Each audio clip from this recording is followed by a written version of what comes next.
Walker Buehler is closing in on a return from his second Tommy John surgery. USC faces challenges along the offensive line. And the best case scenario for Cooper Kupp is being on the sidelines for another 2 weeks with the Rams. Good morning. I'm James. This is your daily dose of sports and snark for the greatest sports city in the world, Los Angeles. This is the faithful Angelenos Morning Report. So it is August 6th, 2023. It is also Sunday, the Lord's Day. Take a moment. Thank God for the blessings you have in your life. Like my wife, when this clip is done, I'm going to be staring at her until she's profoundly uncomfortable. But that's another story. If you like being in the know about LA sports, clickety-clack the like button. Clickety-clack the subscribe button. There's a notification bell. Hit that. It'll let you know we drop new content. Sharing is caring. Let people know we exist. And comment. There's always great stuff to talk about in LA sports. So before we go through the news and notes, a look at the scoreboard. I want to start off with the most heartfelt golf clap level congratulations for the Slum Diego Padres. Because for the first time since they put that crying Clayton Kershaw emoji or meme up on their scoreboard, they finally managed to beat the Dodgers. Oh, it took you a few months, but you finally managed to figure it out. Kudos. Padres 8, Dodgers 3. By the way, same town in women's soccer, Angel City and Slum Diego tied 1-1. Jaden Shaw scored for the Angelenos. The Dodgers and Padres will also play today at 5. Lance Lynn is 6-9 with a 6.97 ERA. Rich Hill, former Dodger, makes his Padres debut. He's 7-10 with a 4.76 ERA. And the Sparks will play Washington at noon. LA's on a 3-game losing streak. We mentioned San Diego. In San Diego County, there's a little town by the beach called Oceanside. Walker Buehler, he goes into this nondescript warehouse and he throws a bullpen session. He pitches in front of Dodgers pitching coach Connor McGinnis, a doctor, and a pitching mechanics guru to see how far he's come along since having Tommy John surgery to his pitching elbow about a year and a half ago. Just a way to see he's progressed. McGinnis loved what he saw. Absolutely loved it. Quote, looks like Walker, unquote. He said, I'm skeptical. I'm very skeptical. Look, we all know if you've ever had major surgery, especially something like Tommy John surgery, you've had your knee replaced, whatever, your return is not a straight path back to excellence. It's up and down, up and down, up and down, and hopefully you keep rising.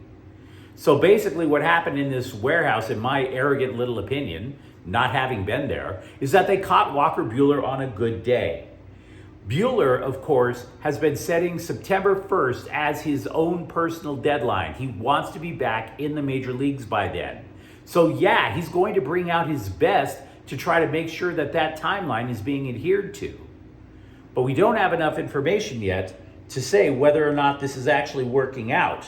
We're going to find out maybe a little more information in a couple of days when he faces live hitters this week. So it's good news, but treat it like a lottery ticket. Look at it, tuck it away, hope you win the jackpot in a few days.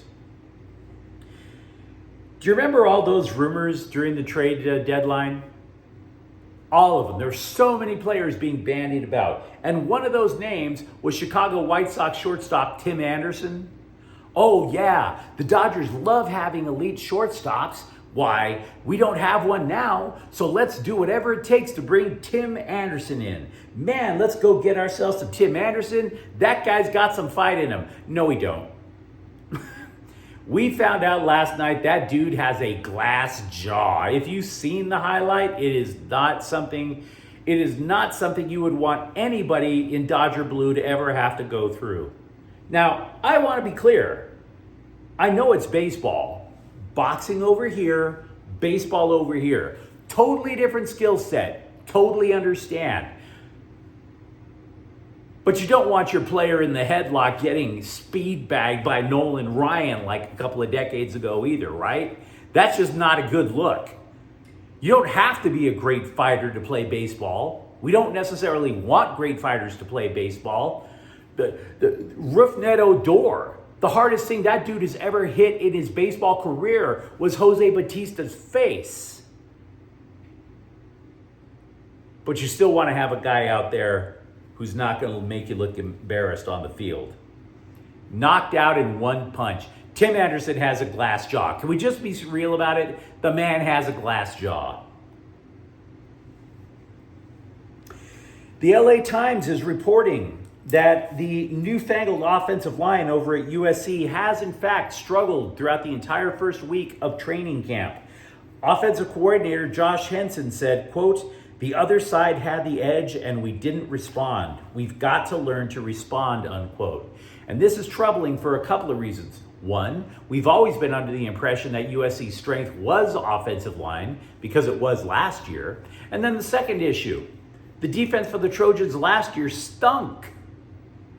And now they're putting a ton of pressure on Caleb Williams. What would that actually portend for a real defense? See, we don't even know if USC really has improved its defensive game yet. So this is kind of alarming. To be real, USC has 3 new starters on the offensive line. The 2 people returning from last year, they're now in new positions. So they're just trying to figure it out. I'm not saying that the season is lost or anything, but it's concerning. Now, for the record, the Times is kind of tempering its criticism.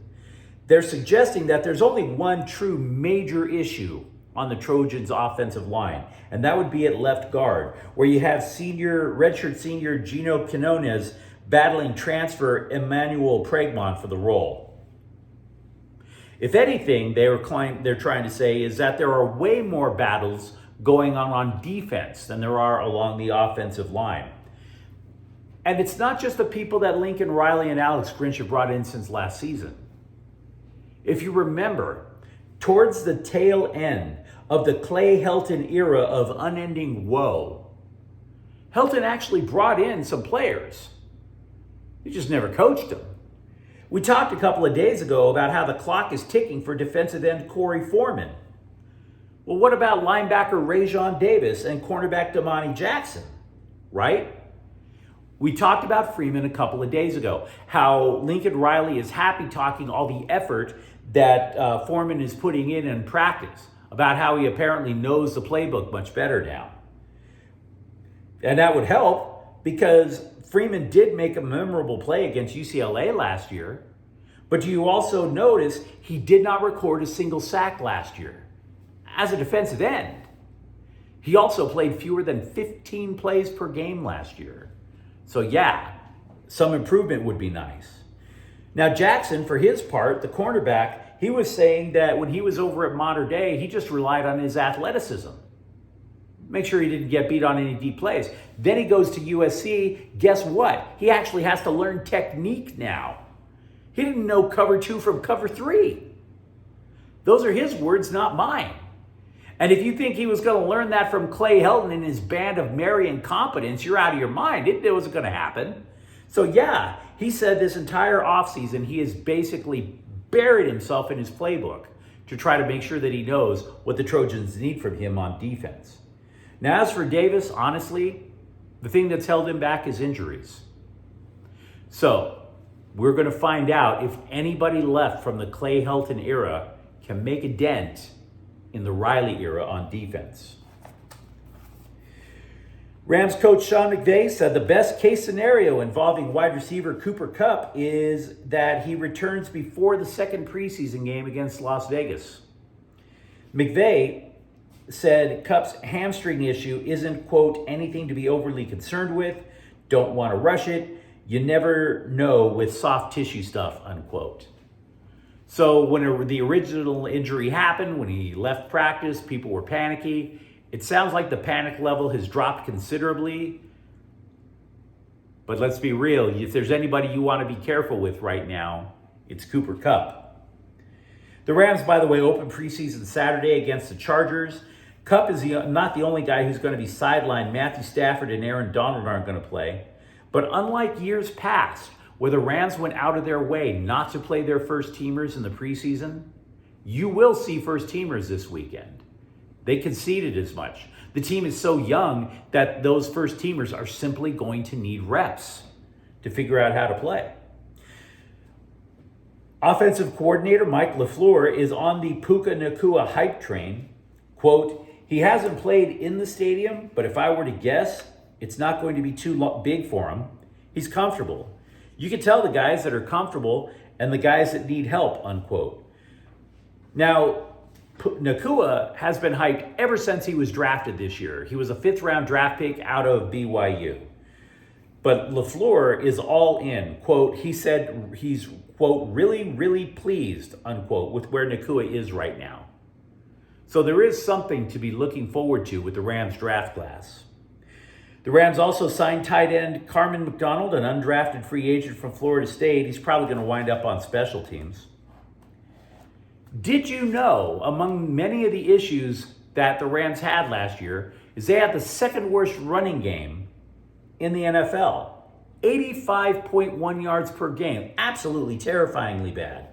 Both McVay and Matthew Stafford are looking to 2nd-year back Kyren Williams to step up his game. They're not trying to say that Cam Akers is going to get demoted, but they really think that Williams can pick up some of the slack. So we've talked a lot about offense. On the defensive side, though, defensive coordinator Raheem Morris is sick and tired of people like me writing and talking about Aaron Donald's greatness. And it's not that he has a problem with Aaron Donald. Of course he doesn't. He's basically saying, guys, some of you other folks have to step up. You have to make a name for yourself this year. He took these quotes about Aaron Donald's greatness to the locker room, not to embarrass Donald, but to fire up everybody else. Quote, I had a couple of those guys stand up in the room, some of the defensive linemen. I say, we got Aaron, and who's going to be that next guy? I'm getting tired of you guys writing about Aaron's greatness, and so should they, unquote. The gauntlet of challenge has been thrown.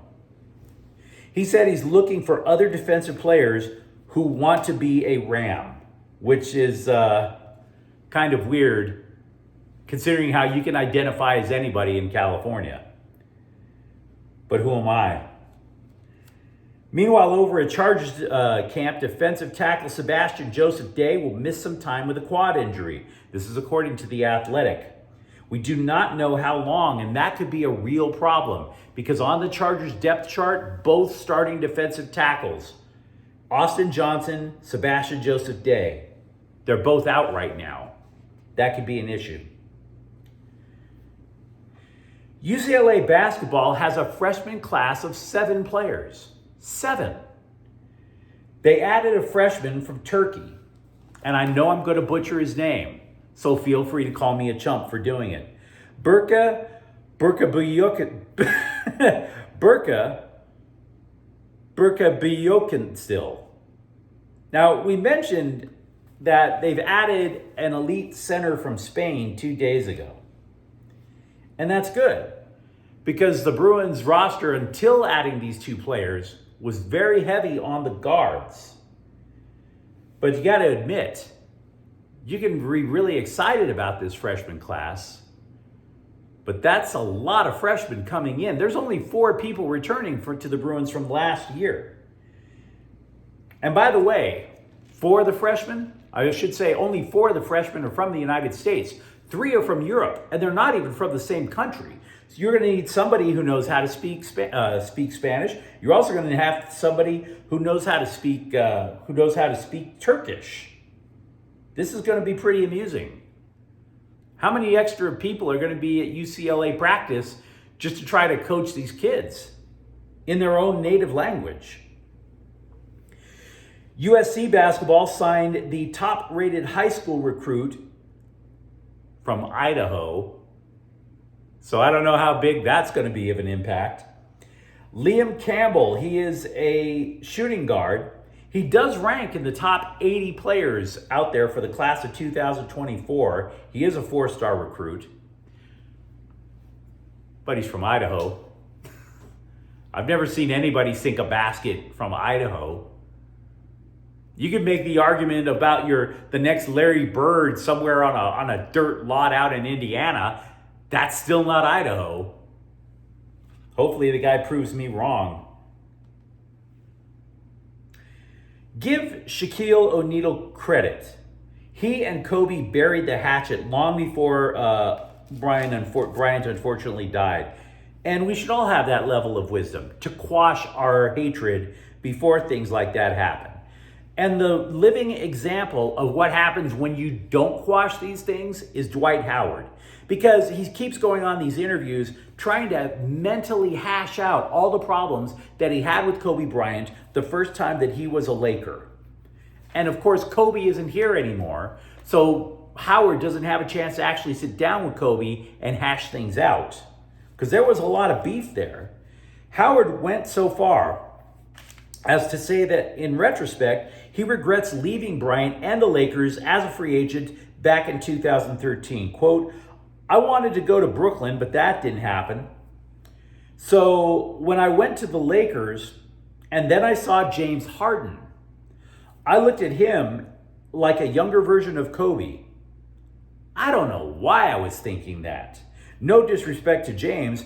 I was thinking at the time, me and James could be a new version of Kobe and Shaq. The furthest we got was the Western Conference Finals, but I feel like we weren't on the same page.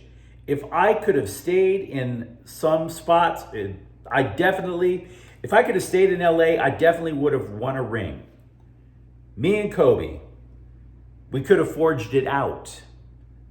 If I stayed in LA, I think a lot of the narrative would have changed about me, unquote. But Kobe's gone. And you can't hash it out. So you are where you are. Sometimes you have to exercise wisdom and bury the hatchet. LAFC will play Real Salt Lake in the round of 16 in Leagues Cup on Tuesday. But in addition to that, take the following LAFC news with a grain of salt, because I do not trust the foreign soccer press. But there's a blog that covers Serie A super team Juventus, and that blog is claiming that the black and gold have signed defenseman Lorenzo De Avalle from Juve.